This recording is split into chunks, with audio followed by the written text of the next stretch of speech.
देख रहे हैं आवाज अड्डा। मैं हूं तमन्ना। बजट में ज्वेलरी पर 1% एक्साइज ड्यूटी लगाकर बीजेपी सरकार ने शायद अपने सबसे वफादार समर्थकों को नाराज कर दिया है। ज्वेलर्स की हड़ताल अब 14वें दिन चल रही है और ये पीछे हटने को बिल्कुल तैयार नहीं है।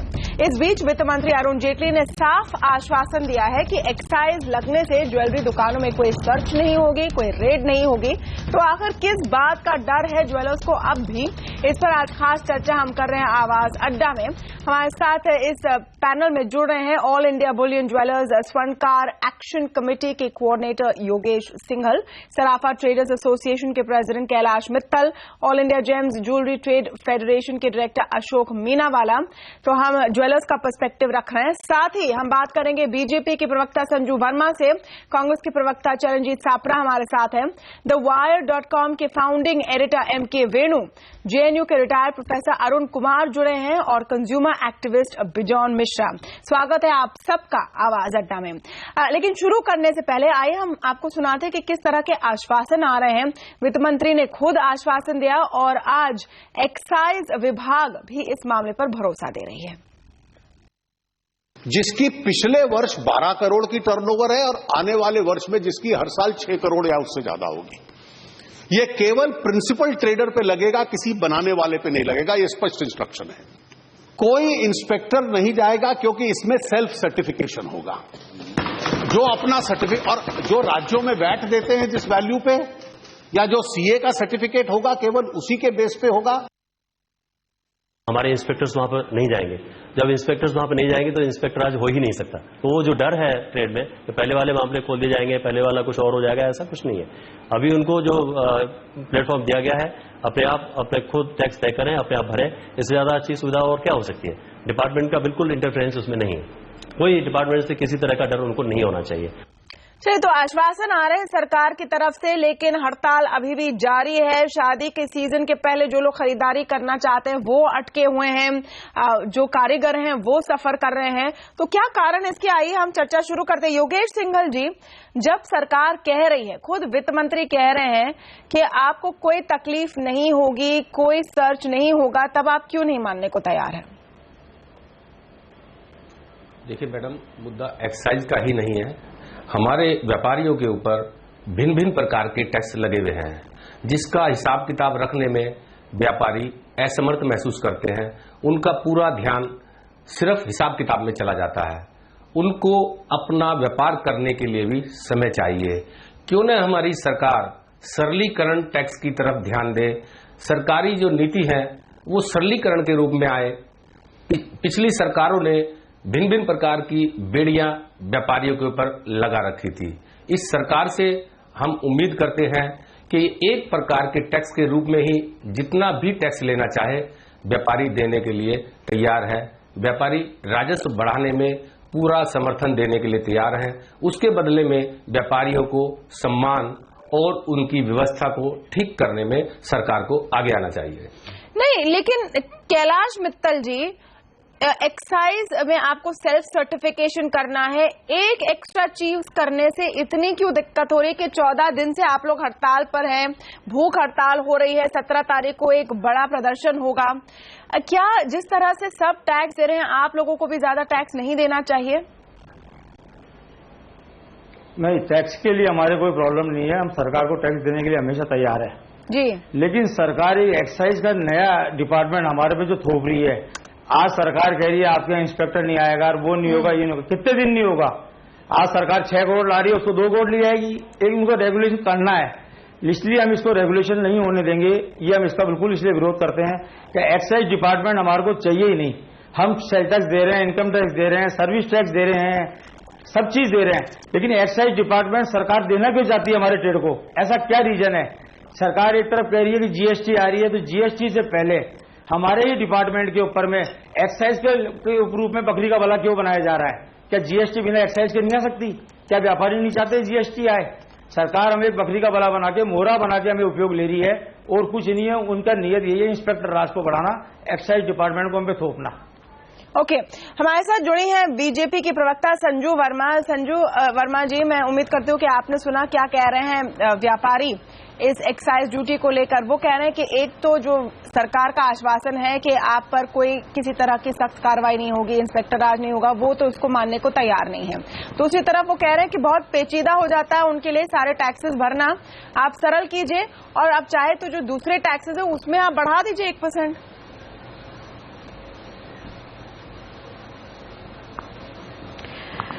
तमन्ना जी, मैंने सुना इनकी बात और मैं कुछ चीजें आपके दर्शकों के सामने रखना चाहती हूँ। जी, पहली बात तो ये कि under the central excise act of 1944 नमक को छोड़कर कोई भी ऐसी चीज जिसकी खपत लोकल कंजम्पशन के लिए देश के अंदर होती है उस पर सरकार एक्साइज लगा सकती है। तो यदि आप लीगल फ्रेमवर्क के नजरिए से देखें तो सरकार ने कोई गलत कदम नहीं उठाया। हाँ, आप तर्क के लिए यह कह सकते हैं कि 1% एक्साइज के बाद भी the amount that the government will get by way of revenue, जो राजस्व सरकार को मिलेगा, वो सिर्फ 1650 करोड़ है। बात यहां पर रेवेन्यू या राजस्व की नहीं है, बात यह है that the government has to tax those people who are taxable without being regressive. The government is following a progressive form of taxation. और ये मैं इसलिए कहना चाहती हूं क्योंकि बहुत सारी स्टडीज की गई हैं जहां पर यह बताया गया है कि 80% ऑफ द ज्वेलरी कंजम्पशन, जो ज्वेलरी की खपत है भारत में, 80% that is consumed by only 20% of India's population. तो ये एक ऐसी चीज है, यदि आप इसको सही नजरिए से, प्रोग्रेसिव नजरिए से देखें, so excise taxation is a very progressive form of taxing those people who are taxable but have escaped the tax net till now. Point number 1। Point number 2, आप यदि देखें, हम ये कहते आ रहे हैं कि सोने की खपत गिर रही है, gold demand has been falling. मैं एक बहुत इंपॉर्टेंट चीज आपके दर्शकों के ध्यान में लाना चाहती हूं। पिछले साल gold investment demand in India fell by 9.4%। जी, और आपको जानकर ताज्जुब होगा, आपके दर्शकों को जानकर ताज्जुब होगा कि ज्वेलरी की डिमांड, सोने की खपत गिरने के बावजूद jewellery demand was up by 5.2% और ज्वेलरी का जो हमारा टोटल गोल्ड इंपोर्ट था that was equal to 35 billion. तो अगर आप संक्षेप में बताएं संजू वर्मा जी, ट्रांसलेट करें, आप आंकड़ों में मत उलझाइए पूरे डिबेट को। करोड़ आपसे रिक्वेस्ट कर रही हूँ, आप आंकड़ों में मत उलझाइए पूरे डिबेट को। आप बेसिकली कह रहे हैं कि जो लोग सोना और ज्वेलरी खरीदते हैं वो एक रईस कैटेगरी में आते हैं, उन पर टैक्स लगना चाहिए और आप लगा रहे हैं। ये सामने से कह रहे हैं आप लगाइए टैक्स, 1% क्या आप 2% लगाइए, एक्साइज डिपार्टमेंट को हम पर ना थोपे।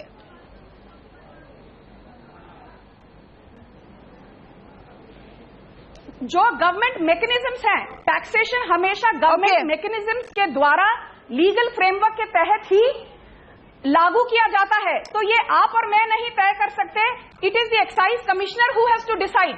You and me can not take a decision. हम और आप वार्तालाप कर सकते हैं, चरणजीत सप्रा, बट हम ये मुद्दे को इतनी फ्रिवोलिटी से नहीं देख सकते। हम ये नहीं कह सकते कि एक्साइज कमिश्नर की जो लीगल राइट्स हैं उसको हम एनक्रोच करेंगे और हम ये लागू होने नहीं देंगे। 2012 में भी तब की कांग्रेस सरकार ने एक्साइज लागू किया था, but they had to roll it back because of pressure from the jewellers association. नहीं, चीज बताइए। एक minute Sanju Verma, I am glad कि आपने 2012 की बात खुद कह दी।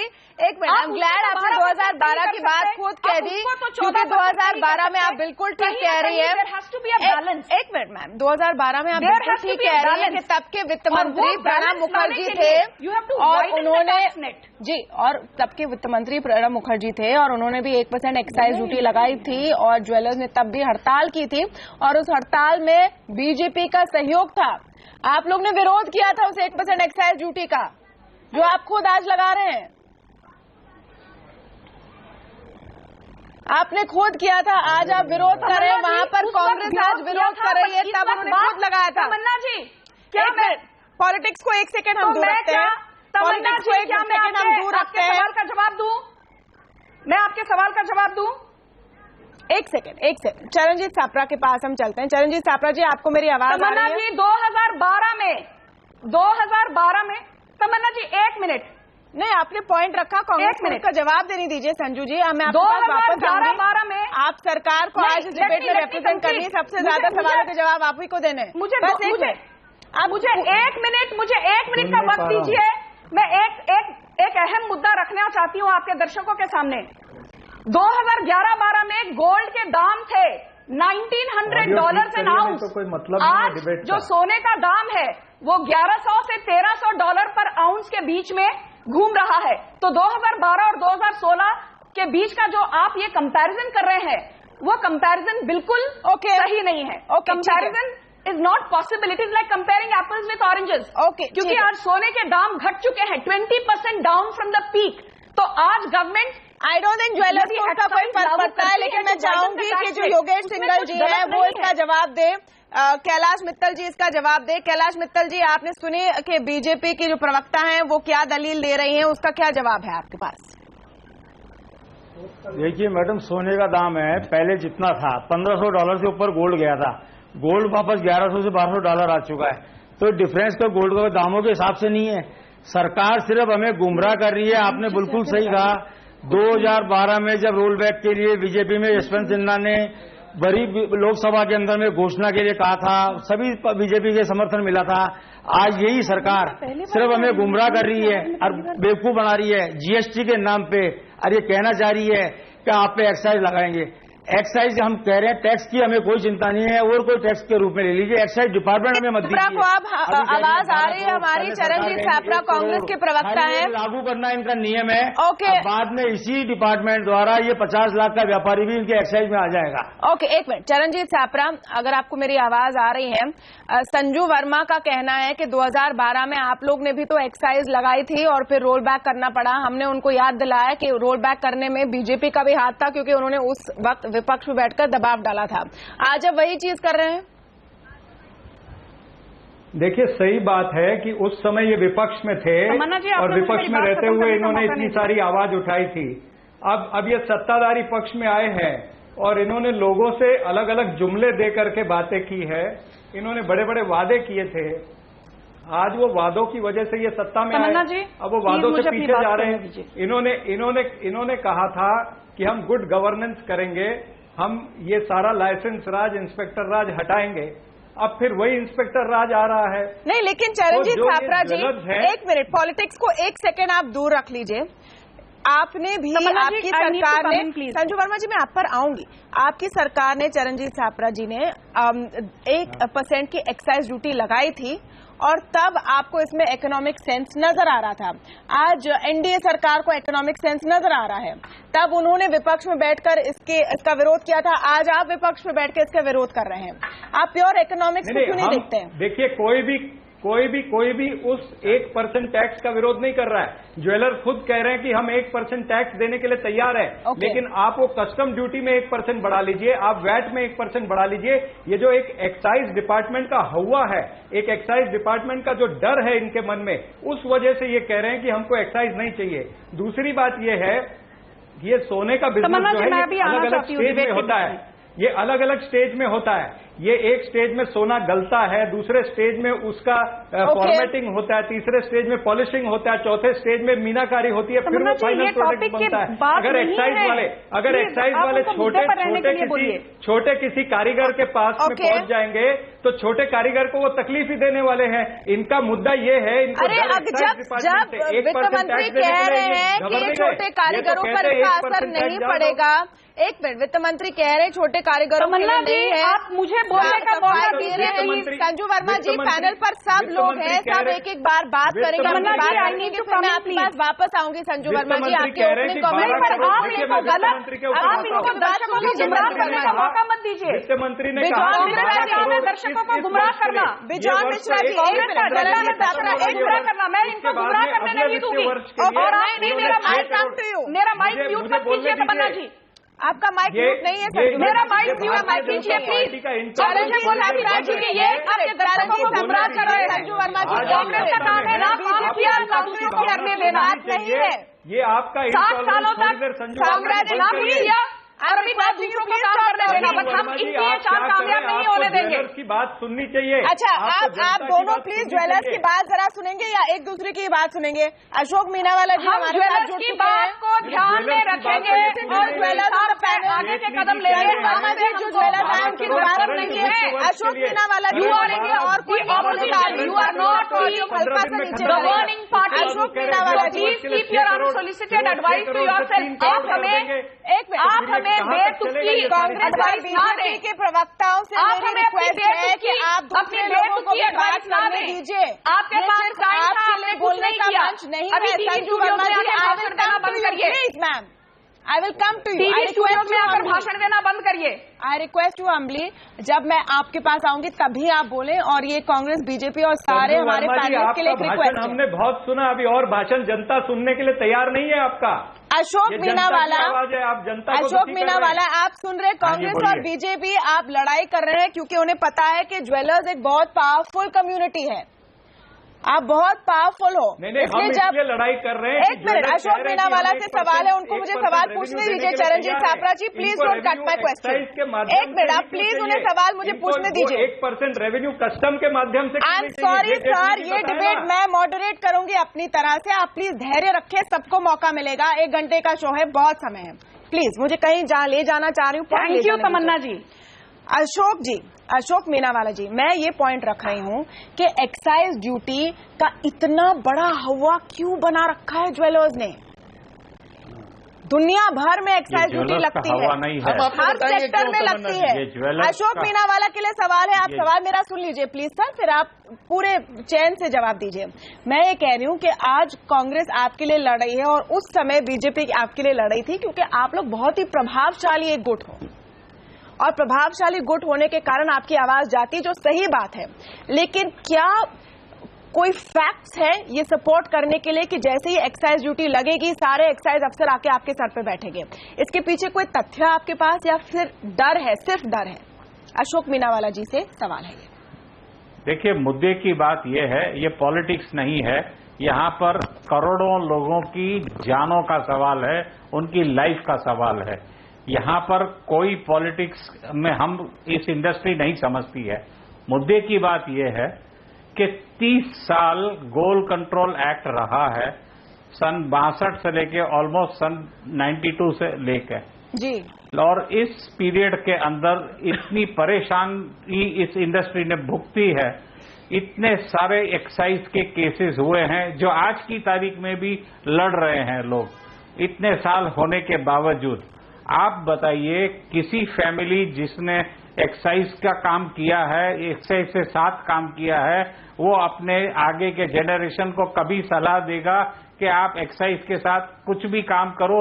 वो उसको बताएगा कि तू ये धंधा बंद कर दे, तू यहां से निकल के और कुछ कर लेना, लेकिन गलती से जो मैंने भुगता है ये तू कभी नहीं करना। यही हमारे पूर्वज कह गए हैं और यही एक इश्यू है, जो एक फोबिया है जो आज दिमाग में हर एक अशोक जी, आई एम ग्लैड आपने इसको फोबिया का नाम दिया है। रिटेलर के दिमाग में आपने, आई एम ग्लैड कि आपने इसको फोबिया का नाम दिया, क्योंकि यही हम समझना चाह रहे हैं कि इस फोबिया के पीछे तथ्य क्या है। अब बिजॉन मिश्रा जी की आवाज हम सुन लेते हैं, वो कंज्यूमर एक्टिविस्ट है। बिजॉन मिश्रा जी, आप इसको कैसे देखते हैं? क्योंकि देखिए, ज्वेलर्स अब बात करें एक्साइज की, लेकिन उनकी डिमांड्स की लिस्ट में ये भी बात है कि पैन कार्ड आप क्यों मांग रहे हैं 2 लाख के ऊपर के सोने के परचेज पर? बहुत सारी चीजें आ रहे हैं, उसके कारण है। आप इसको कैसे देखते हैं एज ए कंज्यूमर एक्टिविस्ट? बोलने का मौका दीजिए, क्योंकि बहुत गलत अफवाहें फैलाई जा रही हैं। आपके प्रोग्राम में दर्शकों को गुमराह किया जा रहा है। I will come to you Sanju Verma ji, I promise. सबको एक एक बार अपनी बात। प्लीज चुप रहिए 2 मिनट, आप प्लीज 2 मिनट चुप रहिए जी। अब प्लीज बिजॉन मिश्रा, आप प्लीज 2 मिनट चुप रहिए।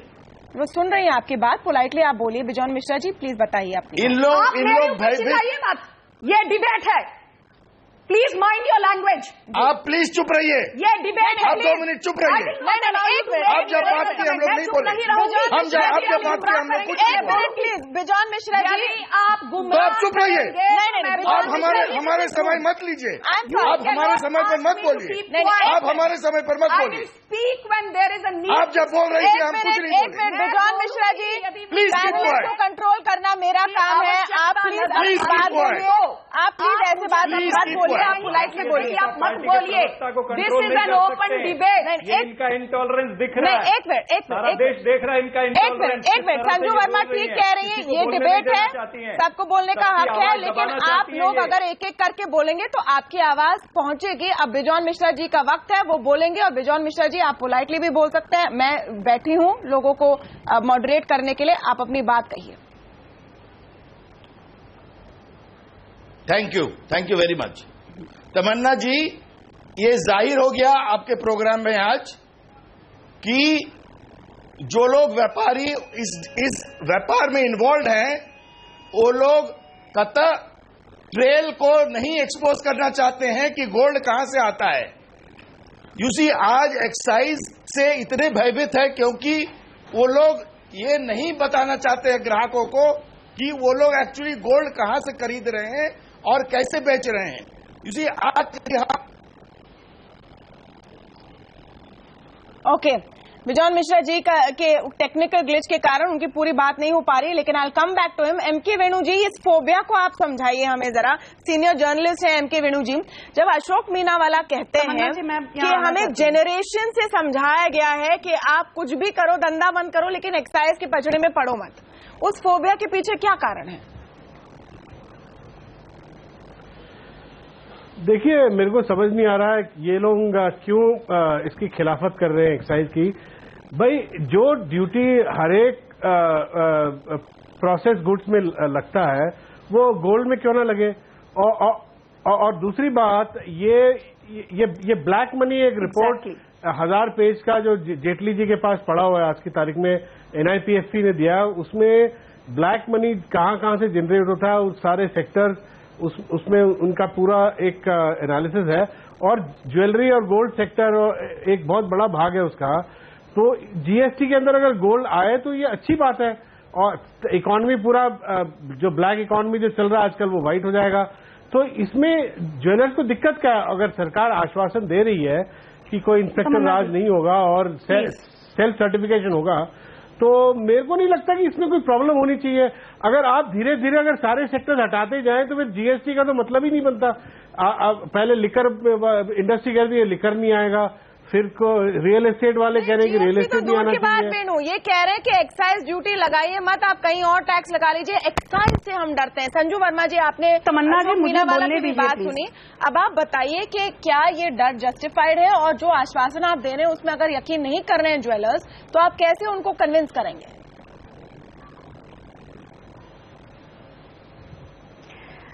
तमन्ना जी, एमके वेणु जी ने कुछ बहुत ही बेहतरीन पॉइंट सामने रखे।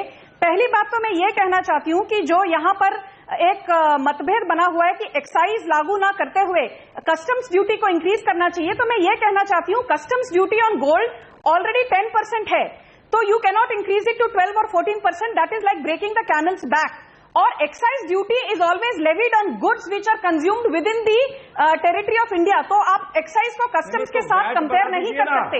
और इनके वेणु जी ने जो कहा वो बहुत सही बात है कि एवरी अरे आप पहले मुझे, तमन्ना जी आप मुझे बोलने दीजिए अभी। और एक जो एमके वेणु जी ने बात कही वो बहुत सही है कि जो अरविंद सुब्रमण्यम कमिटी है जिसने GST पर अपने रिकमेंडेशंस रखे हैं, उन्होंने कहा है कि जो डीमेरिट गुड्स हैं, वो चाहे टोबैको हो, लग्जरी कार्स हो, एरिएटेड ड्रिंक्स हो, इन सब पे 40% टैक्स लागू होगा। जो एसेंशियल गुड्स हैं उन पे 12%। अभी ये कोई भी इस पैनल पे ये बात पे जरूर मेरे साथ मतभेद नहीं रखेगा और मानेगा कि gold is considered a luxury item because 80% of jewellery tax लगना चाहिए ऑफ दी पॉपुलेशन। क्या आप कह रही हैं कि गोल्ड पे 40% टैक्स लगना चाहिए? इसीलिए मैं ये नहीं कह रही हूँ 40% लगना चाहिए, तमन्ना जी नहीं, मैं ये नहीं कह रही हूँ 40% लगना चाहिए, पर 1% जो लगा है उस पर भी यदि विरोध किया जा रहा है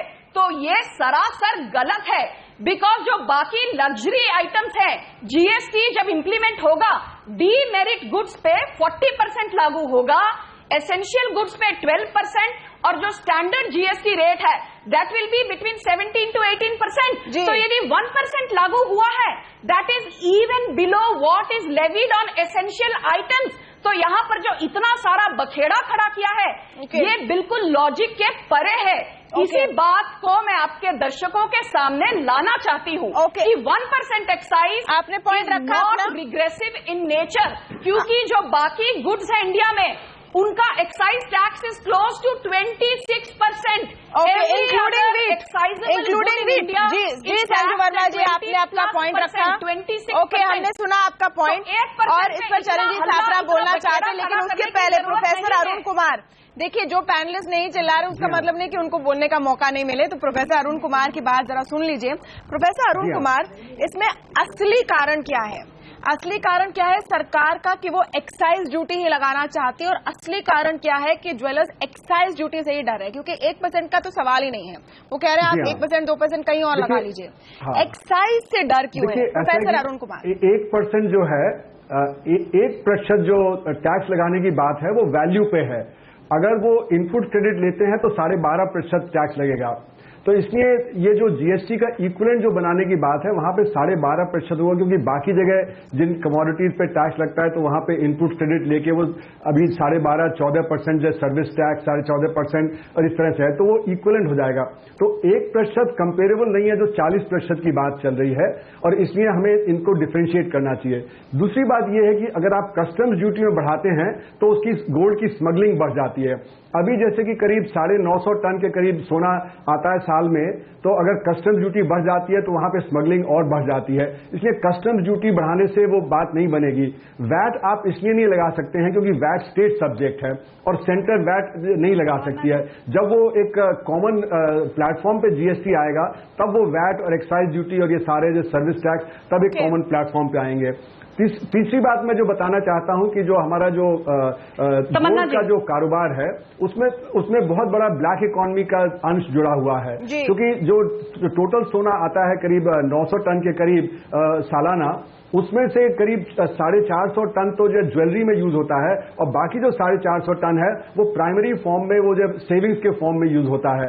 तो जो ये सोने का व्यापार है उसका बहुत बड़ा लिंक है हमारी काले धन की अर्थव्यवस्था से, और इसलिए जब आप उसको टैक्स करेंगे तो वो जो लिंक है वो एस्टैब्लिश करने में सरकार को मदद मिलेगी। लेकिन मैं इस बात से सहमत हूं कि अगर कहीं जो व्यापारियों को डर है कि जो कोई जो मतलब उनके लिए परेशानी बढ़ेगी तो सरकार को उसकी तरफ ध्यान देना चाहिए, लेकिन ये टैक्स लगाने में कोई गड़बड़ नहीं है। ओके, चरणजीत छात्रा आपका पॉइंट ऑफ व्यू, और फिर मैं चाहती हूं कि जो व्यापारी बैठे हैं हमारे पैनल पर, 3 व्यापारी बैठे हैं, वो भी अपना पॉइंट ऑफ व्यू इस पर दे। चरणजीत छात्रा, देखिए ऐसा है, आज जेटली साहब बोल रहे हैं कि 12 करोड़ से ऊपर जिसकी टर्नओवर है उसको लगेगा टैक्स, लेकिन वो कह रहे हैं कि इस वित्तीय वर्ष में केवल 15-20 दिन बाकी हैं। 1 अप्रैल से वो 12 करोड़ का 6 करोड़ हो जाएगा। अब ये व्यापारी इसलिए डर रहे हैं कि अगले साल वो 6 करोड़ से 2 करोड़ होगा, फिर 2 करोड़ से 1 करोड़ होगा, ऑटोमेटिकली ये छोटे नेट में आने ही वाला है। तो इस तरह का जो डर है इनके मन में, तो एक्साइज न लगा के किसी और फॉर्म में 1% टैक्स इनसे ले लें। नहीं, लेकिन क्या मजबूरी है कि वो एक्साइज ही लगाना है? हम समझने की कोशिश कर रहे हैं, और डर इसलिए है कि पहले एक्साइज वाले पकड़ के ले गए, इनके रिश्तेदारों के ऊपर केसेस हुए हैं, इनके पूर्वजों के जेल में जाना पड़ा है, तो कुछ न करते हुए भी इनको ये तकलीफें देखनी पड़ी है। इसके पीछे एक बहुत बड़ा षड्यंत्र है। मुझे 30 सेकंड बोलने दें, 30 सेकंड मुझे बोलने दें। इसके पीछे एक बहुत बड़ा षड्यंत्र है, इसके पीछे एक बहुत बड़ा षड्यंत्र है। सरकार इन ज्वेलर्स को तंग करके इसमें एफडीआई लाना चाहती है। वॉलमार्ट जो अमेरिका का सबसे बड़ा एक ज्वेलरी का ये है, वो वॉलमार्ट को हिंदुस्तान में इंट्रोड्यूस करना चाहते हैं। ये छोटे लोगों को तंग करेंगे, तब एफडीआई से वॉलमार्ट यहां पर इंट्रोड्यूस होगा या और कोई बड़े लोग यहां पर इंट्रोड्यूस होंगे। ये सरकार का षड्यंत्र है, इसलिए ये ज्वेलर्स उससे भी डर रहे हैं, एक्साइज से भी डर रहे हैं। इनका जीना हराम करके रखा है ये मोदी सरकार। देखिए आप तमन्ना जी प्लीज, ऑलरेडी फोबिया है इनको एक्साइज का, अब आप वॉलमार्ट का फोबिया दिला रहे हैं। चरणजीत छात्रा, एक ऐसी सरकार से नहीं तो वॉलमार्ट का फोबिया नहीं है, ये फैक्ट है। मना कर दिया है। इन ज्वेलर से संजू वर्मा जी आप जवाब दीजिए। फोबिया नहीं है, ये फैक्ट है। ये आने वाले दिन में आप भी देखेंगे, सारी दुनिया देखेगी। ओके संजू वर्मा जी, और संक्षेप में प्लीज मैम। तमन्ना जी, अभी जब मिस्टर साफरा बोल रहे थे मैं चुप थी, अभी उनको प्लीज या तो उनका माइक म्यूट करिए या उनको बोलिए चुप रहें। अभी मैं एक बात बोल दूं, आपकी डिक्टेटरशिप नहीं चलेगी, माइक म्यूट नहीं करते क्योंकि हम उम्मीद करते हैं कि जिन लोगों को हम चैनल पर इन्वाइट करते हैं उनमें इतनी शालीनता होगी कि रिक्वेस्ट करने पर वो आवाज नीचे कर ले। वैसे संजू वर्मा जी आप कंटिन्यू कीजिए। का ध्यान नहीं है और अपने दर्शकों को गुमराह कर रहे हैं। बंद करिए चरणजीत साफरा जी, आप नहीं करेंगे किसी का माइक बंद, आप चिंता मत कीजिए, आप उनको बात बोलने दीजिए अपनी। सारी दुनिया देख रही है, आज ज्वेलर संघ है, आज वहाँ पर फार्मर संघ है,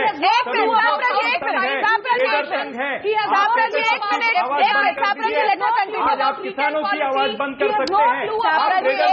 मैं आपका माइक नहीं बंद कर रही हूँ, मोदी सरकार पर लांछन लगाना इनका काम है। इनको इसीलिए 44 सीट मिली है। ओके, एक minute, Congress BJP please time out, pause करेंगे, कांग्रेस बीजेपी पॉज करेंगे यहाँ पर। सीट की तैयारी कर लीजिए। ओके, आप इस बात का जवाब दीजिए सर। संजू वर्मा जी, आप इस बात का जवाब मोदी जी दीजिए। का चैनल नहीं है, भारतीय जनता पार्टी का चैनल नहीं है, RSS का चैनल नहीं है कि म्यूट हो जाएगा। 2019 अपोजिशन की आवाज को म्यूट करना चाहते हैं, अपोजिशन की आवाज को और दबाना अगर हम चाहते हैं। म्यूट करेंगे आवाज तो हम बताएंगे आपको। वैसे हम किसी की आवाज म्यूट नहीं करते फिलहाल, लेकिन एक कॉल जरूर मैं लूंगी, छोटा सा ब्रेक लूंगी। ब्रेक के बाद हम कोशिश करेंगे कि एक प्रॉपर डिस्कशन हो जिसमें पॉइंट रहे, सबको मौका मिलेगा, डरिए मत, सबको मौका मिलेगा छोटे से ब्रेक के बाद।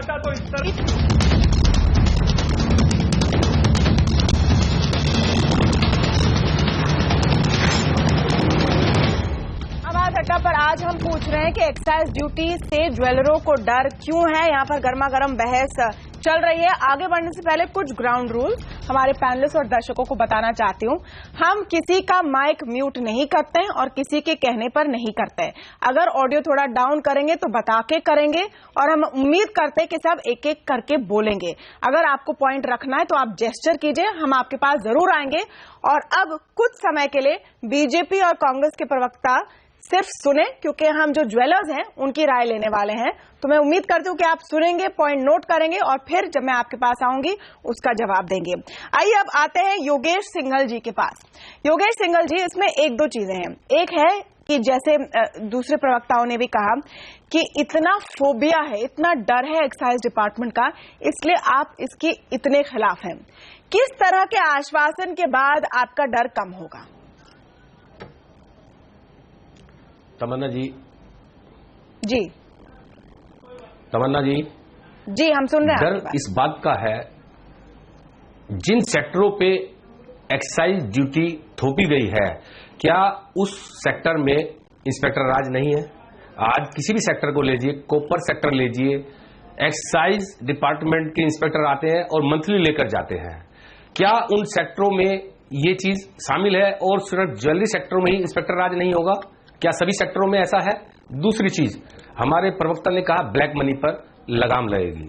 मैं ये कहना चाहता हूं पूरे देश के सामने कि ब्लैक मनी पर लगाम लगाने में व्यापारियों का सहयोग लीजिए, व्यापारियों की कमेटी बनाइए, व्यापारी ब्लैक मनी को खत्म करने में आपके साथ पूरा सहयोग करेंगे।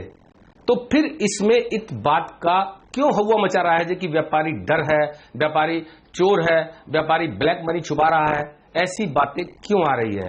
अगर सरकार को अच्छी नीयत से, हमने ये सोचकर इस सरकार को बनाया था कि पिछली सरकारों से अच्छा ये शायद काम करेगी। ब्लैक मनी खत्म करने के सीधे सीधे दो उपाय हैं। एक तो कैश करेंसी बिल्कुल आप बंद कर दीजिए, दूसरा टैक्सेशन को रिलैक्सेशन में बदल दीजिए, लेकिन योगेश सिंघल जी सिस्टम कर दीजिए। लेकिन योगेश सिंघल जी और कैलाश मित्तल से भी मैं पूछना चाहती हूं, अगर ऐसा है तो आप लोग फिर 2 लाख के ऊपर पैन कार्ड लगाने पर इतने नाराज क्यों हैं? और साथ में TDS पर इतने नाराज क्यों हैं?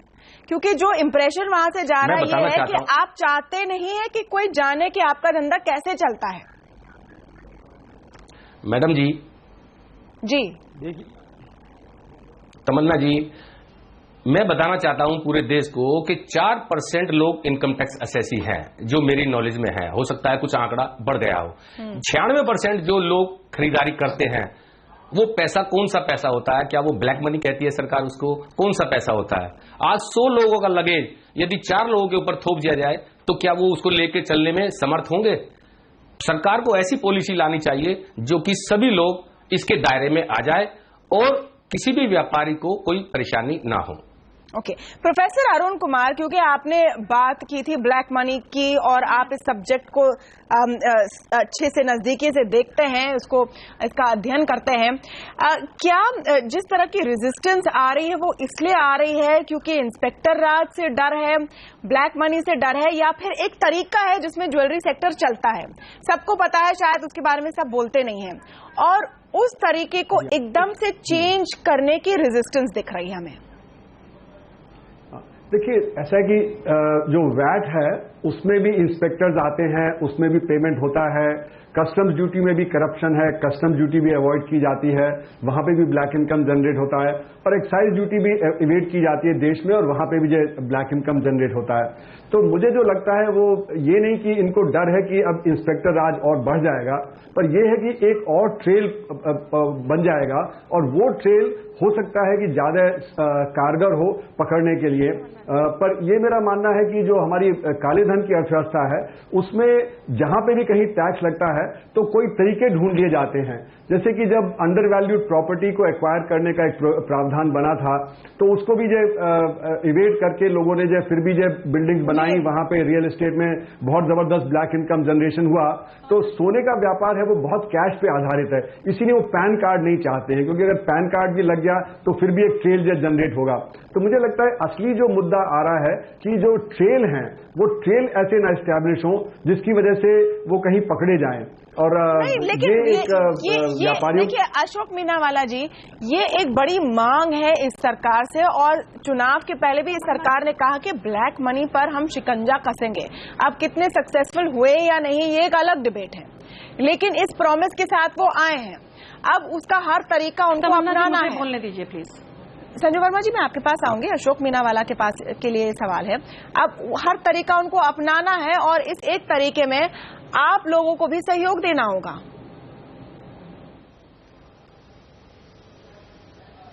हाँ जी, बोलिए जी। तो आप सहयोग देने को तैयार है या नहीं? 1% एक्साइज ड्यूटी का डर देखिए, मुद्दे की बात निकालेंगे या नहीं? नहीं, आप मेरी बात समझिए। ब्लैक मनी इस इंडस्ट्री से नहीं पैदा होती है। ब्लैक मनी तो इस देश में काफी सालों से चली आ रही है। ये एक कल्चरल इश्यू है। कुछ लोग टैक्स ही नहीं देना चाहते हो, उस तरह के अगर लोग हो तो उसमें इंडस्ट्री क्या कर सकती है? इन्फॉर्मेशन है, cultural issue. Sorry Ashok Meenawala ji, मुझे भी इस कल्चर में आप हिस्सा दे दीजिए जिसमें मुझे टैक्स ही नहीं देना है। जी, I need to come in here please. नहीं, I will come to you, लेकिन मैं बिजॉन मिश्रा जी से इसका रिस्पॉन्स चाहूंगी। ये बहुत ही एक अजीब चीज मैंने अभी सुनी है बिजॉन मिश्रा जी कि एक कल्चरल इशू है ब्लैक मनी का। ये किसी की गलती नहीं है, कल्चर की गलती है। ये कैसा कल्चर है जिसमें कुछ लोग टैक्स देंगे और कुछ नहीं देंगे? बिजॉन मिश्रा जी, ये नई बात नहीं है, ये नई बात नहीं है, सालों से चली आ रही है। एक जमाने में क्या रोकने की जरूरत है या आज की तारीख में क्या टैक्स लग रहा है? We all know about it. I think this is absolute reality which we have to understand. और ये सच्चाई है। रियलिटी की बात कर रहे हैं। बात ये है कि हमको ये बताइए कि एक्साइज ड्यूटी लगाने से किस तरह से black money not a cultural issue का ट्रांजैक्शन का रिकॉर्डिंग आप कर सकते हैं। ओके, एक्साइज ड्यूटी तो सिर्फ मैन्युफैक्चरिंग प्रोडक्शन तक आप मैनेज कर सकते हो। बोलना चाहती हूँ प्लीज। रिटेल सेल के अंदर जब कंज्यूमर बाय करेगा तो आप कहाँ से उसका ट्रैकिंग कर पाने वाले हो? और ब्लैक मनी का रास्ता ही है ही नहीं है। बिजॉन मिश्रा जी, अशोक मीनावाला कह रहे हैं और ये डायरेक्टर हैं all India James and jewellery trade federation के, वो CNBC आवाज पर कह रहे हैं कि ब्लैक मनी एक कल्चरल इशू है, सदियों पुराना। इसका आप क्या करेंगे? जी, आपका रिस्पॉन्स इस पर। तमन्ना जी, मेरे को बोलने दीजिए। संजू वर्मा जी, मैं आऊंगी आपके पास। जी, Yes, oh my God, let them make up their mind. नहीं, बिजॉन मिश्रा आप ही बोल रहे हैं, Bijon Mishra ji please go ahead.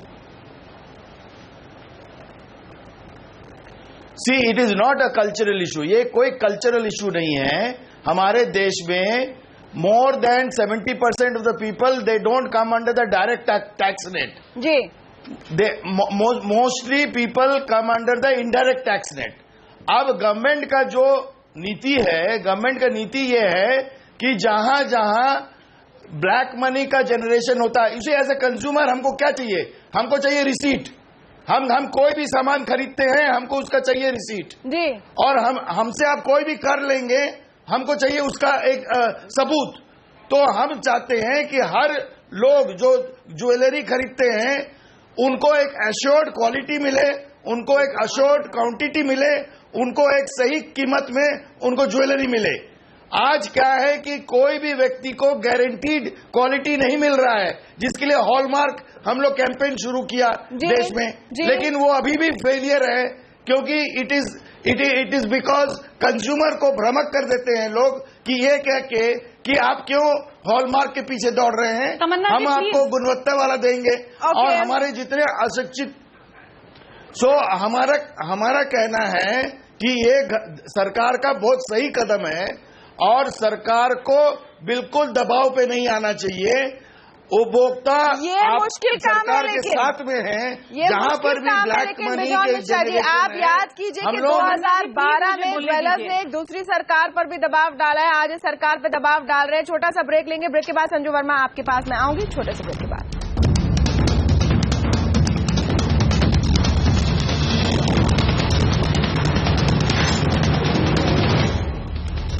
आवाज अड्डा के आखिरी चरण में हम समझने की कोशिश करें कि हड़ताल कब तक चलेगी। कांग्रेस और बीजेपी के प्रवक्ताओं पर आने से पहले दो क्विक कमेंट अरुण कुमार जी से, प्रोफेसर अरुण कुमार और एमके वेणु। पहले प्रोफेसर अरुण कुमार। जी हाँ, सबसे पहली बात मैं बताना चाहूंगा कि जो सोने की जो डिमांड है वहां कल्चरल फैक्टर आता है, न कि ब्लैक इकोनॉमी के जनरेशन में कल्चरल फैक्टर आता है।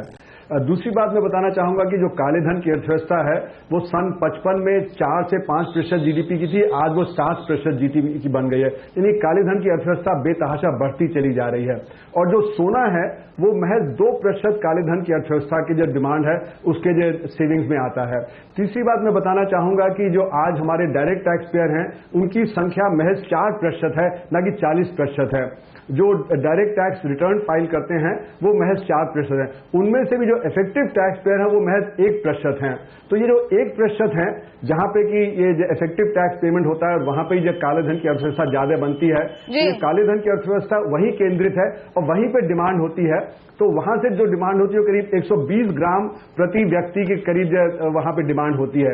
तो जो ज्यादातर जो सोना इन्वेस्टेड होता है काले धन की अर्थव्यवस्था में वो महज 1% लोग जो जनरेट करते हैं और वहां होती है। जो ज्वेलरी होती है, ज्वेलरी की डिमांड रॉ इंपोर्टेड गोल्ड से भी होती है और रिसाइकल्ड गोल्ड दोनों से होती है। जी एमके वेणु जी, तो 1% इम्पैक्ट होने वाला है और यहाँ पर जो मीनावाला साहब कह रहे हैं कि एक कल्चरल इशू है काला धन, और बहुत फ्रैंकली वो बात कर रहे हैं, आई अप्रिशिएट इट, कि काला धन खास करके इस सेक्टर में एक कल्चरल इशू है, इसको आप क्या कर लेंगे?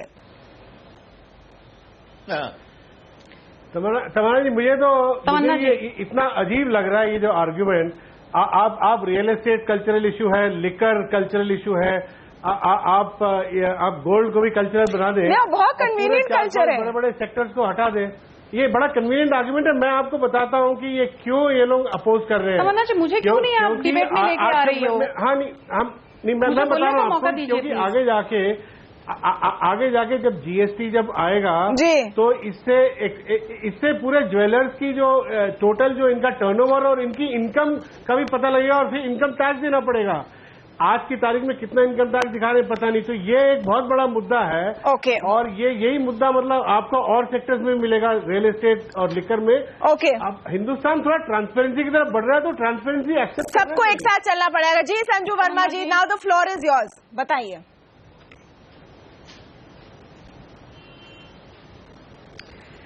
हाँ तमन्ना जी, मैं एक बात कहना चाहती हूँ कि mister Meenawala, mister Venu, professor Arun Kumar, even mister Bijon Mishra, सबने बहुत इंटरेस्टिंग पॉइंट्स रखे। इस गोल्ड कल्चरल इशू मैं पार्टली इससे सहमत हूँ। ये सिर्फ इसलिए क्योंकि आज हमारी इकोनॉमी का black money is a cultural issue, which is 100 lakh crore. और आपको ये पता होगा, एक मिनट आपको क्यों बता रही हूँ गोल्ड और ब्लैक मनी पे मैं आ रही हूँ। तमन्ना जी, जब दूसरे बोलते हैं आप नहीं बोलते, मुझे टोकिए मत प्लीज, मैं आ रही हूँ। और the idle gold in India is 20,000 ton, जिसकी वैल्यू 52 लाख करोड़ है। अभी आपको ये जानना जरूरी है आपके दर्शकों को कि यूएस की एक एजेंसी है जिसने ब्लैक मनी पर बहुत रिसर्च किया है, जीएफआई। उन्होंने कहा है कि इंडिया में जो भी ज्वेलरी डिमांड है that is not actually real demand.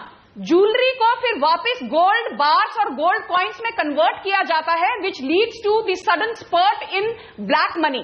तो ये कहना कि black money and gold are not related, ये गलत है। Is it a cultural issue? Yes, क्योंकि गोल्ड की होर्डिंग होती है।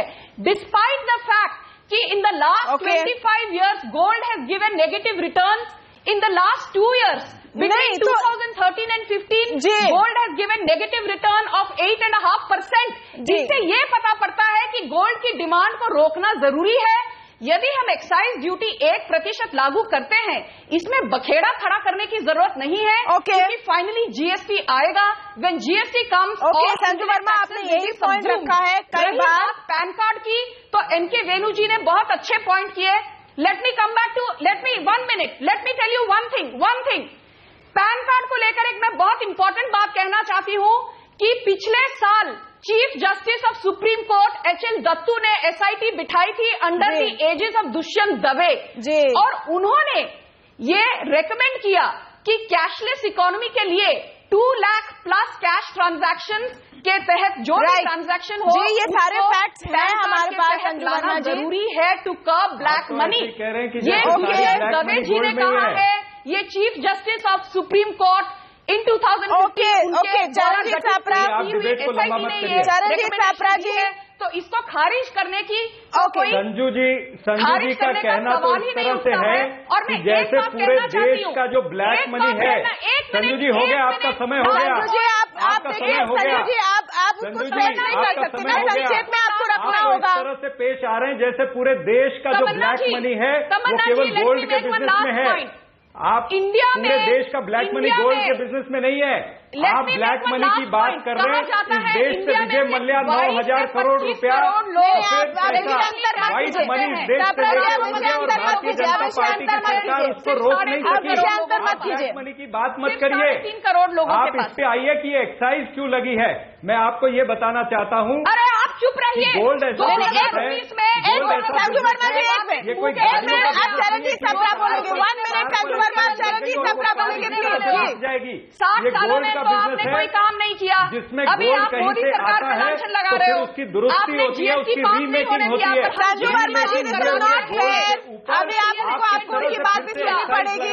हमने आधार बिल लोकसभा में पास किया। ये स्पष्टीकरण ना तो अरुण जेटली के पास है, ये स्पष्टीकरण ना नरेंद्र मोदी के पास है। स्पष्टीकरण की बात आप करें चरणजीत छापरा? कहते हैं ये लग्जरी सोना किसी के लिए होगा, लेकिन उस गरीब किसान को पूछिए जो सारी जिंदगी अपनी फसल काट के अपनी पूंजी जमा करता है, और वो किसान इस आशा में होता है कि मैं मेरी बेटी के लिए, बेटी की शादी पर। एक मिनट संजू वर्मा जी, आप प्लीज आप सामने वाले की बात सुन लीजिए। संजू वर्मा जी, हिंदू ट्रेडिशन है, उसके बारे में बात सरकार क्या हिंदुओं के विरोध में है? ओ माय गॉड, अब ये देखिए, ये बढ़िया और भी बढ़िया हो गया। चरणजीत छापरा और संजू वर्मा, आप प्लीज 1 मिनट के लिए आप पॉज लगा लीजिए। आपने बढ़िया बढ़िया बातें की है। अब कैलाश मित्तल जी, आप बताइए, आप ये देखिए, अब आप देखिए कि क्या क्या तर्क दिए जा रहे हैं। जितना काला पैसा है। संजू वर्मा जी और चरणजीत छापरा जी, कांग्रेस और बीजेपी ने अपने पॉइंट रखे। अब दूसरों की बात सुन लीजिए। आपका ऑडियो में थोड़ा सा डाउन करूंगी, म्यूट नहीं कर रही हूँ, वॉल्यूम थोड़ा डाउन कर रही हूँ, वॉल्यूम थोड़ा डाउन कर रही हूँ। इसलिए कर रही हूँ कैलाश मित्तल जी कि आप देखिए क्या क्या तर्क निकल कर आ रहे हैं। थोड़ी देर पहले मीनावाला साहब ने कहा कल्चरल इशू है। हाँ, कल्चरली लोग गोल्ड खरीदते हैं। अब चरणजीत छापरा कह रहे हैं कि हिंदुओं पर अटैक है। मतलब किसी बात को पॉलिटिसाइज करने की हद हो गई है। अब आप कीजिए कि क्या बात है। जी, यस मिस्टर योगेश मित्तल। देखिए मैडम, मैं बताना चाहता हूँ आपके माध्यम से, एक गरीब परिवार अपने घर में, लाखों परिवार ऐसे जिनकी शादियां होती है साल भर में, वो अपने परिवार में शादी के लिए 100 ग्राम 50 ग्राम ज्वेलरी खरीदता है, 150 ग्राम खरीदता है, अपनी ऐसे से ज्वेलरी खरीदता है। वो ज्वेलरी खरीद के आज सरकार ने इतना अवेयरनेस कर दिया, बिना बिल के कोई माल नहीं खरीदता, तो व्यापारी उसको बिल देता है, वो ज्वेलरी अपने घर में लेके जाता है। तो आज सरकार ने इनकम टैक्स कानून के तहत 500 ग्राम की ज्वेलरी की छूट दे रखी है, जिसके ऊपर में कोई भी एक परिवार के पास में उसमें टैक्स नहीं लगता। तो 500 ग्राम ज्वेलरी का अमाउंट होता है 15 लाख रुपए। तो 2 लाख के ऊपर में TCS या पैन कार्ड की अनिवार्यता क्यों? तमन्ना जी गलत इन्फॉर्मेशन दी जा रही है। सबसे बड़ी बात ये।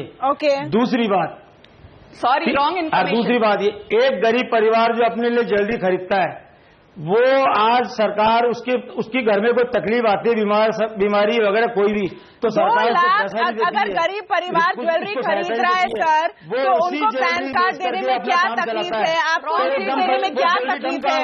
लेकिन इस देश के अंदर केवल 14 करोड़ लोगों के पास पैन कार्ड है। पहले सरकार सबको पैन कार्ड उपलब्ध कराए, फिर ये बात करे। करना पड़ता है, हर एक गरीब तबके के व्यक्ति के पास पैन कार्ड हो, फिर ये इम्प्लीमेंट हो सकता है। इस देश के 125 करोड़ में से केवल 14 करोड़ लोगों के पास में पैन कार्ड है। तमन्ना जी, एक मिनट, Mittal ji, as of 31 March 22 crore लोगों के पास पैन कार्ड है इंडिया में। ठीक है, जिसके पास पैन कार्ड नहीं वो शायद सोना खरीदना चाहे, फिर क्या होगा वो कह रहे हैं मित्तल जी, जी बताएं। हम ये कह रहे हैं कि ये 2 लाख की लिमिट को आप 5 लाख कर दें, करोड़ लोगों के गरीब पास इंसान है, इंडिया जो में गरीब पैन कार्ड किसान है, वो गरीब किसान। अंत में एक पॉइंट लेंगे प्रोफेसर अरुण कुमार का, क्योंकि वो सबसे शांत हमारे पैनलिस्ट हैं, इसलिए सिर्फ उनकी आवाज हम आप सुनाएंगे, बाकी सबका हम थोड़ा सा हल्का करेंगे ऑडियो। प्रोफेसर अरुण कुमार, अंत में 2 साइड है इस पूरे डिबेट के, और आज हमने कोशिश की है कि हम दोनों साइड दिखाएं, लेकिन क्या ट्रांसपेरेंसी की ओर जो हम बढ़ रहे हैं उससे पीछे हटना चाहिए सरकार को इस दबाव में? जी नहीं, मेरा मानना है कि ट्रांसपेरेंसी बहुत जरूरी है अगर हमें काले धन की अर्थव्यवस्था पे अंकुश लगाना है।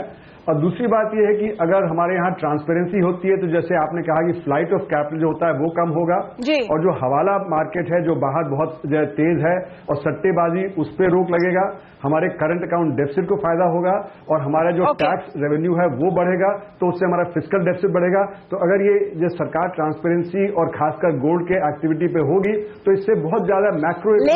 लेकिन दूसरी तरफ सरकार को ये भी ध्यान रखना होगा, एक तरह से जो मीनावाला साहब कह रहे हैं वो सही, एक कल्चरल इशू है, लोग सदियों से सोना खरीदते आए हैं और शायद कैश में खरीदते आए हैं, शायद ज्वेलर्स को और कन्विंस करने की जरूरत है, उनको साथ में लेकर चलने की जरूरत है। बहुत बहुत शुक्रिया आप सबका आज हमारे साथ आवाज अड्डा में जुड़ने के लिए। नमस्कार।